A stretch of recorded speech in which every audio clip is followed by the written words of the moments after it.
పేదవాడి ఇంటి గుండె చప్పుడు. తిందామంటే తినలేక, ఉందామంటే ఇల్లు లేక కూడు గుండాలుంటాయి.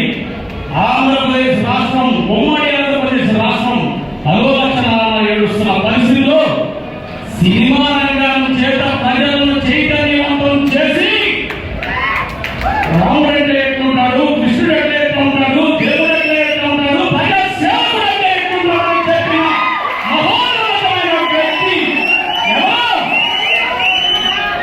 నందమూరి తారక రామారావు గారు.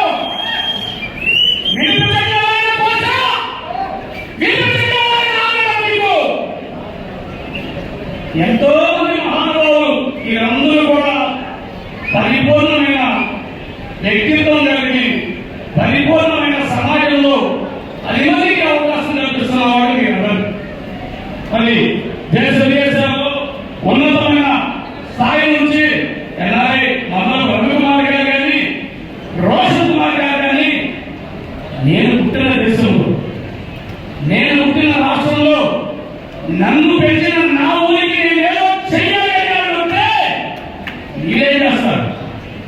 మీ మంత్రిగా మీరేం చేస్తారు?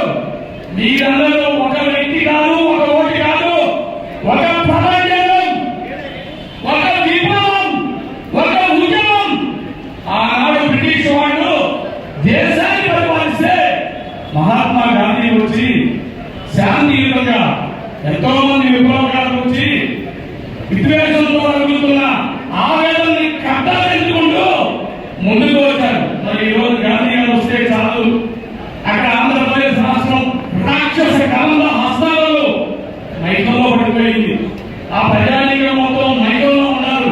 ఆయన మంత్ర తంత్రాలతో వాళ్ళని బంధించేశాడు. అక్కడ మీరు అర్థమైంది కదా, ఎంతో మహోన్నతమైన వ్యక్తి ప్రపంచ దేశాలలోనే మరి ఒక స్వప్నం, ఒక గొప్పతనం, ఒక తెలుగువాడి గొప్పతనం తెలియజేసిన నారా చంద్రబాబు నాయుడు గారు. ఒకప్పుడు వ్యవసాయం దండగా అన్నారని చెప్పి ఆయన మీద నిర్ణయించారు.